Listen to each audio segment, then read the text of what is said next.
Friends, আশা করি আপনারা ভালো আছেন, আমরাও ভালো আছি।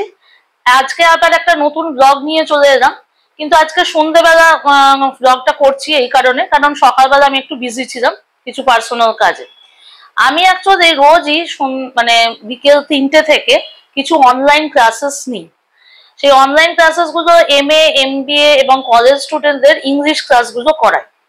তা আমি ভাবলাম যে সন্ধ্যেবেলা এরমই একটা ক্লাসে একটা ছোট্ট ফুটেজ আপনাদের দেখাবো, তাহলে আপনাদের আইডিয়া হবে যে কিরকম হয় ক্লাসগুলো।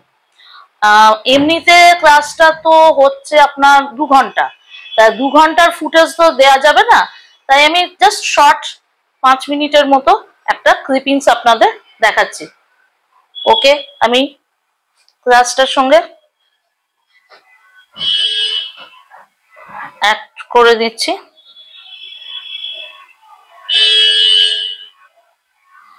Okay, so hello students, I think all of you are here, so I will better start the class. Today's class is on Sister Carey. I think you have known Sister Carey is a character and it is a novel. It is written by Theodore Dreiser. Okay, and I have already given you the summary and the character sketch of it in English, but some of the students have told me yesterday that if I could explain it in Bengali, that will be better for them. So today I am telling this thing, the summary part, means I am explaining the summary part in Bengali so that it will be easier for you to understand it. Okay, so first of all, I think I am ready. Sister Carey.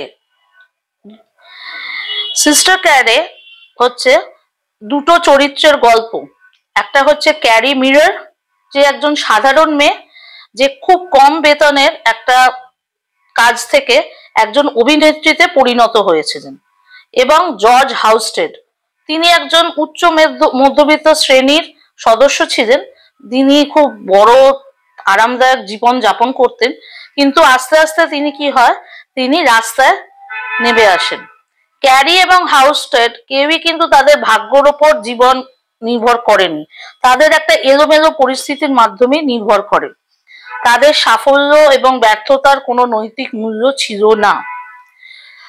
Dredger কিন্তু Dreiser মানে Theodore Dreiser, the writer of this novel, Theodore Dreiser sister ক্যারের বিভিন্ন বিষয়কে এবং অভিজ্ঞতার উপর আলোকপাত করেছেন। এখানে তারা দেখিয়েছেন কিভাবে দারিদ্র এবং উচ্চ মধ্যবিত্ত শ্রেণীর আরাম আয়েশ দুটোই দেখানো হয়েছে এই উপন্যাসটিতে, মানে এই নভেলটাতে। উপন্যাসটা সেই মুহূর্তে কেন্দ্র করে অবর্তিত হয়েছে, এবং যখন এটা অভিজ্ঞতা লাভ করে চরিত্রগুলোর গল্পের মধ্যে ডুবে থাকা যায়। পাঠককে তাদের ইতিহাস সম্পর্কে খুব বেশি কিছু বলা হয়নি। এটা হচ্ছে আমেরিকান নভেল, তাই জন্য এটা সেই সময়কার আমেরিকান অবস্থাটার ওপর, অর্থনীতির ওপর একটা আলো প্রকাশ করছে।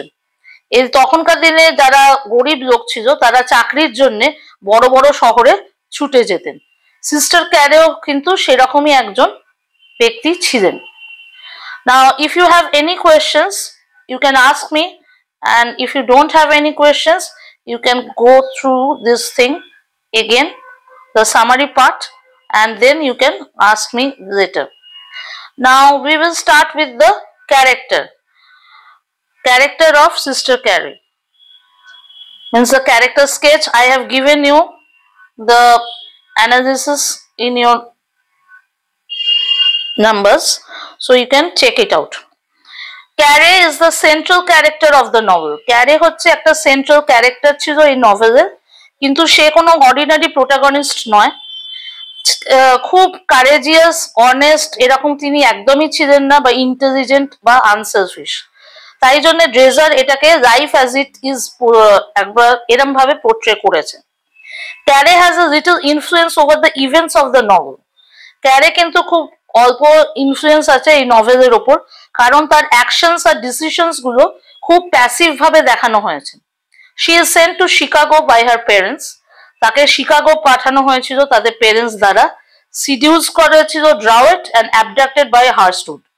She does make a crucial break from Herstood in New York but by that time her fate has been decided. I think আজকের মতো আপনাদের কাছে আমি এতটাই দেখাচ্ছি, কারণ আমার ক্লাসটা তো 2 hours এর হবে, 2 hours দেখানো তো আমার পক্ষে সম্ভব হবে না।